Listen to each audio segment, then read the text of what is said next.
ನಾನ್ ಬದುಕಲಾರೆ ಅಪ್ಪ, ನಾನ್ ಬದುಕಲಾರೆ.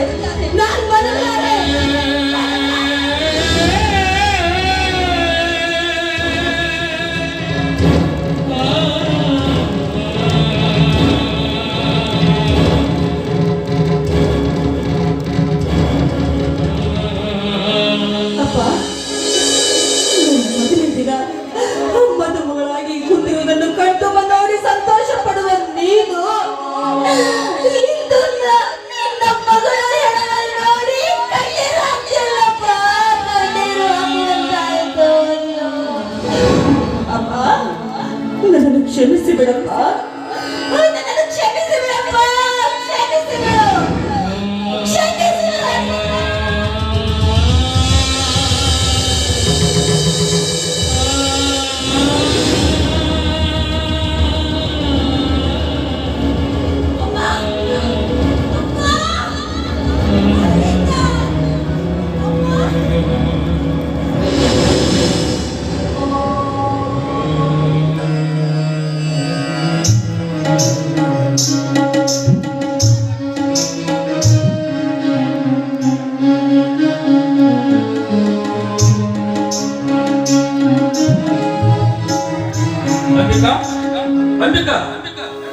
ಬೇಗ ಹೊರಗಡೆ ಬಾಳಮ್ಮ, ನಿನಗಾಗಿ ನಿನ್ನ ಗೆಳತಿಯರು ದೇವಸ್ಥಾನದಲ್ಲಿ ದಾರಿ ಕಾಯ್ತಾ ಇದ್ದಾರೆ. ಬೇಗ ಶೃಂಗಾರವಾಗಿ ಅಲಂಕರಿಸಿಕೊಂಡು ಮದುಮಗಳಾಗಿ ಹೊರಗಡೆ ಬಾಳಮ್ಮ. ಈ ಹುಚ್ಚು ಹುಡುಗಿ ಎಷ್ಟೊಂದು ಅಲಂಕರಿಸಿಕೊಳ್ಳುತ್ತಿರಬೇಕು. ಅಂಬಿಕಾ, ಅಂಬಿಕಾ, ಅಂಬಿಕಾ!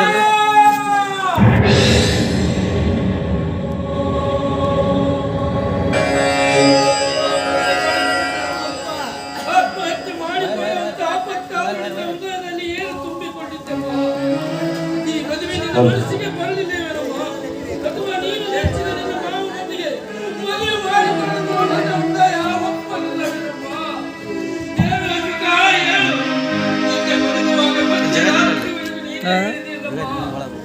ಅಪ್ಪ, ನಾಳೆ ನಾನು ಮದುಮಗಳಾಗಿ ಮದುವೆ ಮಂಟಪದಲ್ಲಿ ಕೊಡುತ್ತೇನೆ ಅಂತ ಹೇಳಿದ್ದೆ.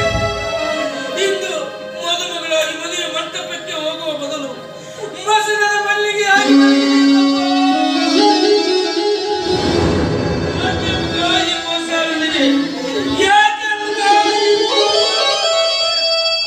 ಜಗದ ಜೀವ ನಡುಗುವಂತ ಶಬ್ದ ನುಡಿಯಿತ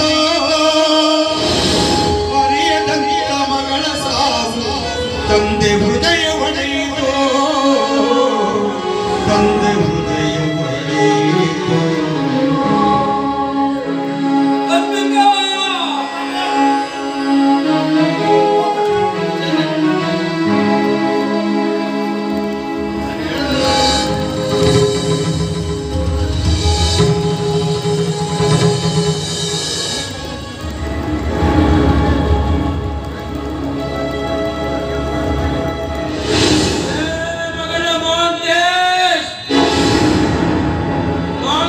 ಕಟ್ಟಿಸಿಕೊಂಡು ಮುತ್ತೈದೆಯಾಗಿ ಗಂಡನ ಮನೆಗೆ ಹೋಗಬೇಕಾದ ನನ್ನ ಮಗಳನ್ನು ಮಸಣಕ್ಕೆ ಕರೆಸಿದೆಯಾ ಮಗಳ?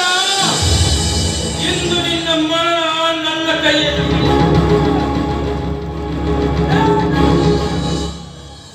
ಒಂದು ಹೆಜ್ಜೆ ಮುಂದಿಟ್ರೆ ನಿಮಗೆ ನನ್ನ ಹಾನಿಯಾಗಿದೆ. ದಯವಿಟ್ಟು ಮುಂದೆ ಬರಬೇಡಿ. ಮದುವೆಗೆ ಬರುವ ಮಾನವನಲ್ಲ ನೀವು, ಮಾನವನನ್ನು ತಿಂದು ಹಾಕುವ ಗೋಮುಖ ಯಾತ್ರೆಗಳು. ಯಾಕೆ ಬಲವಂತೆ ಮಾತನಾಡುತ್ತೀರಿ?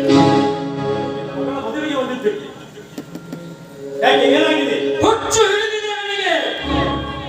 ಎತ್ತರ ಹೇಳುವವರ ಮನೆಯಲ್ಲಿ ಇಷ್ಟು ದಿನ ಹುಚ್ಚನಾಗಿ ದುಡಿದೆನಲ್ಲ, ಕಿತ್ತು ತಾಳಲಾರದೆ ಹುಚ್ಚನಾಗಿದ್ದೇನೆ.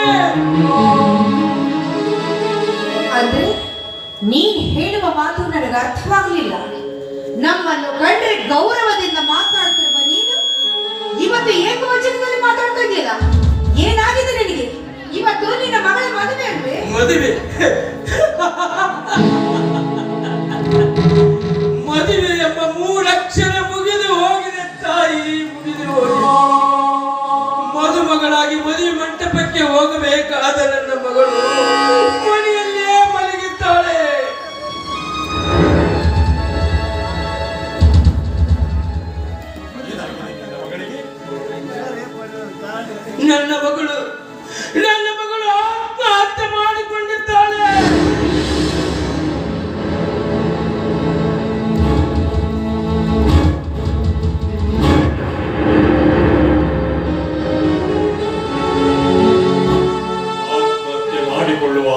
ಅಂತದ್ದೇನು ಬಂದಿತ್ತ ಅದೆಂತ ಅವಮಾನವಾಗಿತ್ತು ಆಕೆಗೆ.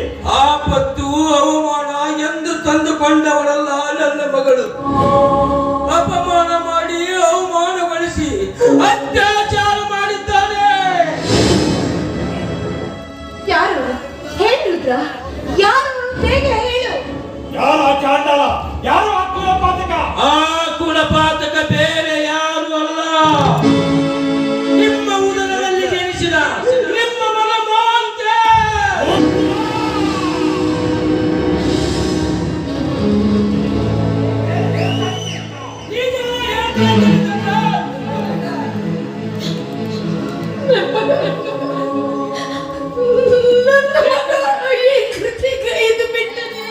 ಹೌದು, ನಿಮ್ಮ ಮಗನೇ ಮಾಡಿದ ದುರಂತವಿದು.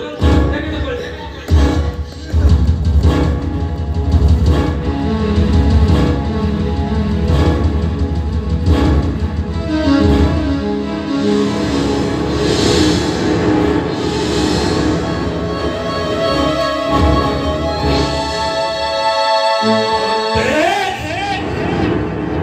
ಮಠದಲ್ಲಿ ಸಾಕಿದ ಗಿಣಿ ಅಂತ ತಿಳಿದಿದ್ದೆ ನಾನು. ಆದರೆ ರಣ ಹತ್ತು ಆಗಿ ಮಾಂಸವನ್ನು ತಿಂದೆ.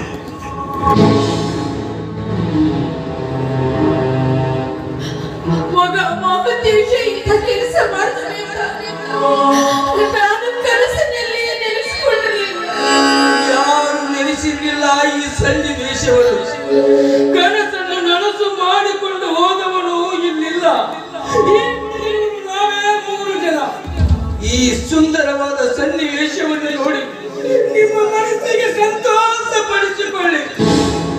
ಇಂಥ ಸಂತೋಷದ ಸಮಯ ಮತ್ತೆ ನಿಮಗೆ ಸಿಗಲಾರದು.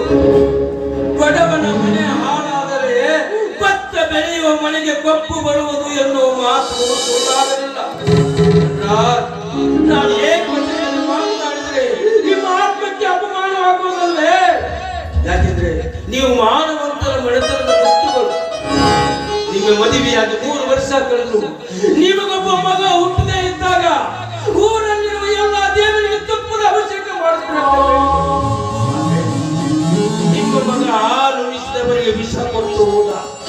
ದೊಡ್ಡವರ ಮಗನನ್ನು ಎತ್ತಿ ಮುದ್ದು ಆಡಿಸಿದೆ. ಕೊನೆಗೊಂದು ದಿನ ನನ್ನ ಎದೆಗೆ ಒತ್ತು ಹೋದ ನಿಮ್ಮ ಮಗ. ಮಾನವಂತರ ಮನೆತನ ಬಿತ್ತು ಪ್ರಾಮಾಣಿಕತೆಯಿಂದ ದುಡಿದ ಮನುಷ್ಯರಿಗೆ ತಕ್ಕ ಪ್ರತಿಫಲ ನೀಡಿದರೆ ಈ ನಿಮ್ಮ ಉಪಕಾರ ನಾನು ಯಾವ ಕಾಲಕ್ಕೂ ಮರೆಯುವುದಿಲ್ಲ. ಯಾವ ಕಾಲಕ್ಕೂ ಮರೆಯಲಾರೆ. ಹಿಂದೆ ನಿಮಗೊಂದು ಮಾತು ಹೇಳಿದ್ದೆ, ನೆನಪಿದೆಯಾ? ದುಡಿಯುವವರ ಮನೆಯಲ್ಲಿ ಆಳುಮಗ ಎಂದು ಯಜಮಾನರಾಗಲಾರ ಅಂತ ಹೇಳಿದ್ದೆ. ಆಳುಮಗ ಆಳುಮನೆ ಆಗ್ತಾನೆ, ಯಜಮಾನ ಆಗ್ತಾನೆ. ನಾನು ಎಷ್ಟೇ ನಿಷ್ಠೆಯಿಂದ ದುಡಿದು ನಾನೊಬ್ಬ ನಿಮ್ಮ ಮನೆ ಮಗನೆಂಬ ಭಾವನೆ ಆಳು ಮಗನೆಲ್ಲ ಹಾಳು ಮಾಡಿಬಿಟ್ರಲ್ಲೋ ನಿಮ್ಮ ಮನೆ ಹಾಳಾಗ. ನಿಮ್ಮಂತವ್ರಿಗೆ ಏನಂತ ಕರಿಬೇಕು ಗೊತ್ತೇನೋದನ್ನ? ನಿಮ್ಮಂತವ್ರಿಗೆ ಏನಂತ ಕರಿಬೇಕು ಗೊತ್ತಾ? ನಂಬಿದವರ ಕುತ್ತಿಗೆ ಕತ್ತರಿಸುವ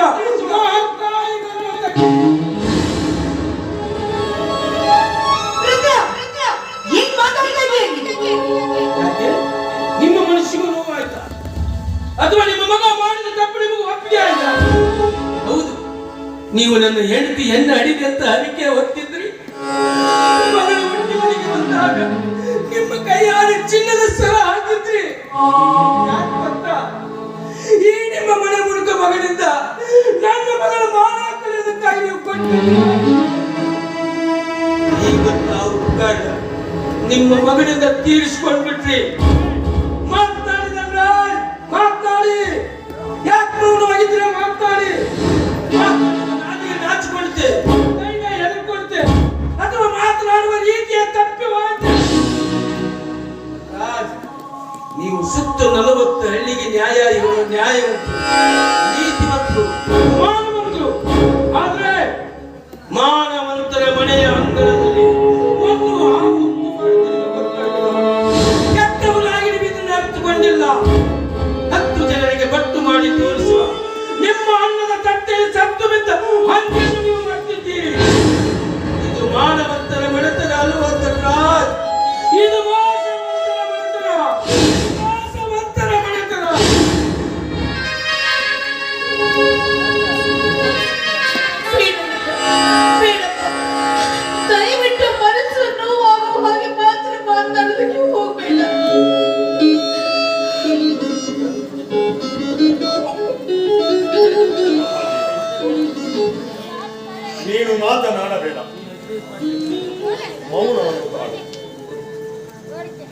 ರುದ್ರ, ನೀನು ಮಾತನಾಡು.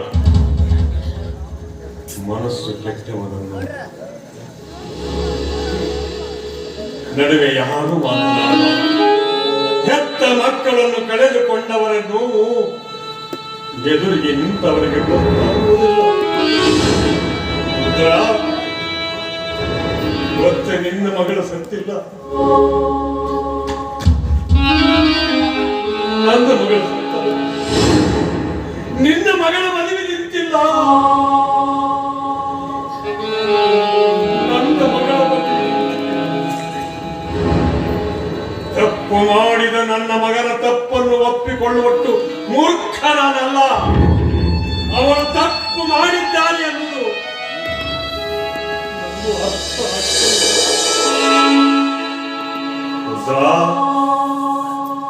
ಸಣ್ಣವರೇ ಇರಲಿ ದೊಡ್ಡವರೇ ಇರಲಿ, ತಪ್ಪು ತಪ್ಪೇ. ಈಗ ನೀನು ಬರೀ ಮಾತನಾಡುವುದಷ್ಟೇ ಅಲ್ಲ, ನಿನ್ನ ಕಾಲವಾಗಿನ ಕೆಲವು ತಗೊಂಡು ನನ್ನನ್ನು ಹೊಡೆಯುತ್ತಾರೆ.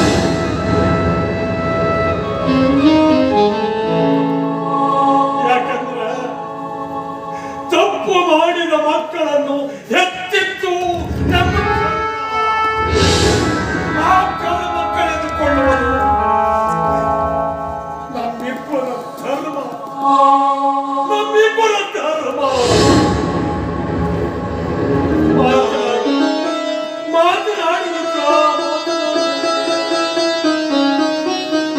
ಆದರಿಷ್ಟೇ ನೀನೆಷ್ಟೇ ಮಾತನಾಡಿದರು ಕಳೆದ ಹೋದ ಮಾನ, ಆತ್ಮಹತ್ಯೆ ಮಾಡಿಕೊಂಡ ಹೋದ ನಿನ್ನ ಮಗಳು ಮತ್ತೆ ಸಿಗಲಾರವು. ಅದಕ್ಕಾಗಿ ನಿನ್ನ ಮಗ ಮಾಡಿದ ತಪ್ಪನ್ನ ನಾನು ಮರಿಲೇಬೇಕಾದ.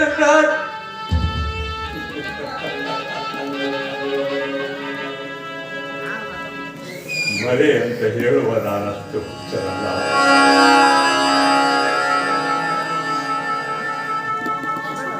ನನ್ನ ಮಗ ತಪ್ಪಿ ಮಾಡಿದ್ದಾನೆ ನಿಜ, ಇಲ್ಲ ಅಂತ ನಾನು ಹೇಳುವುದಿಲ್ಲ. ಆದರೆ ನಿನ್ನಲ್ಲಿ ಒಂದು ಭಿಕ್ಷೆ ಕೇಳುತ್ತೇನೆ, ಅದನ್ನು ಕೊಡು. ಆಯ್ತು, ಅದು ಏನಂತ ನೀವು ಹೇಳಿ. ಮಾತು ಕೊಡು, ಮಾತಿಗೆ ತಪ್ಪುವುದಿಲ್ಲ ಅಂತ ಹೇಳಿ. ಆಯ್ತು, ನಿಮ್ಮ ಮನೆಯ ಅಣ್ಣ ಒಂದು ಋಣಕ್ಕಾಗಿ ನಿಮ್ಮ ಮಾತನ್ನ ನಡೆಸಿಕೊಡ್ತೀನಿ.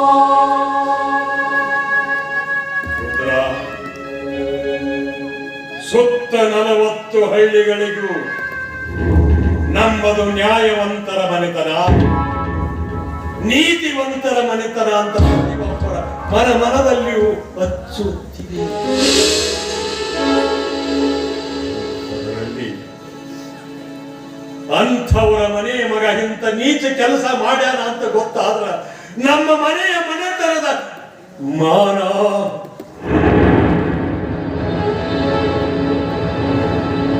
ಮಣ್ಣು ಪಾಲಾಗ್ತೈತಿ.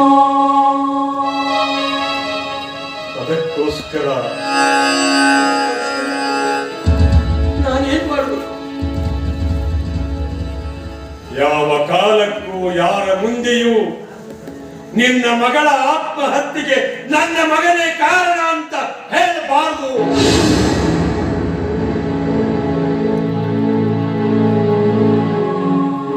ನನ್ನ ಮಗಳು ಆತ್ಮಹತ್ಯೆ ಮಾಡಿಕೊಂಡಿಲ್ಲ, ಇದು ಸಹಜ ಸಾವು ಅಂತ ಮುಚ್ಚಿ ಹಾಕಬೇಕು.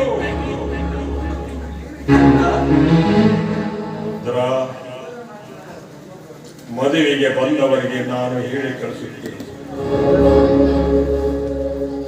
ನೀನು ಇವಳ ಶವ ಸಂಸ್ಕಾರದ ಇದು ನಿನಗೆ ಕೈ ಮುಗಿದು ಕೇಳಿಕೊಡು, ಇಲ್ಲ ನಿನ್ನ ಕಾಲು ಹಿಡಿದ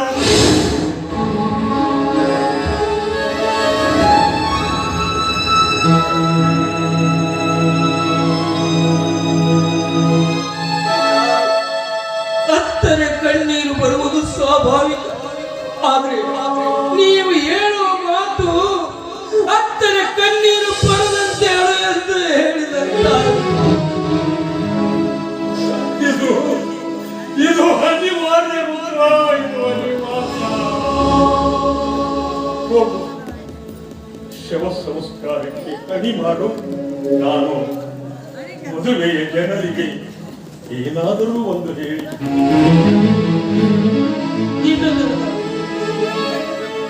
ನಿಮ್ಮ ಮನೆಯ ಅನ್ನ ಉಂಡಿರುವುದಕ್ಕಾಗಿ ನಾನು ನಿಮ್ಮ ಮಾತು ನಡೆಸಿಕೊಡ್ತೇನೆ.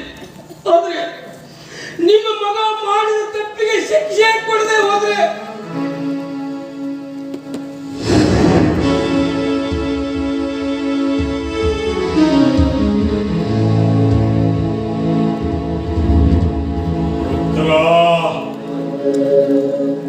ನಾನು ಮನೆತನದಲ್ಲಿ ಹುಟ್ಟಿದವನು.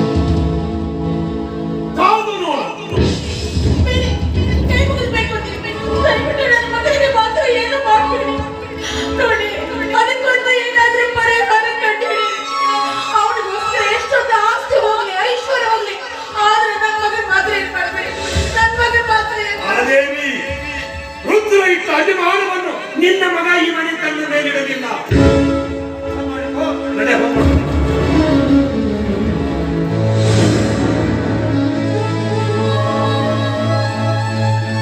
ದೇವ, ಎಂತ ಸಂದಿಗ್ಧ ಪರಿಸ್ಥಿತಿಯನ್ನು ತಂದೊಡ್ಡಿದೆಯಪ್ಪ.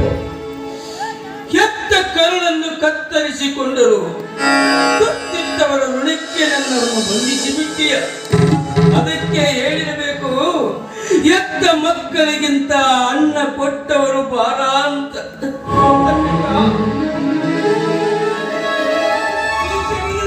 ಕಣ್ಣೆ ಸಾಕಿರಪ್ಪ.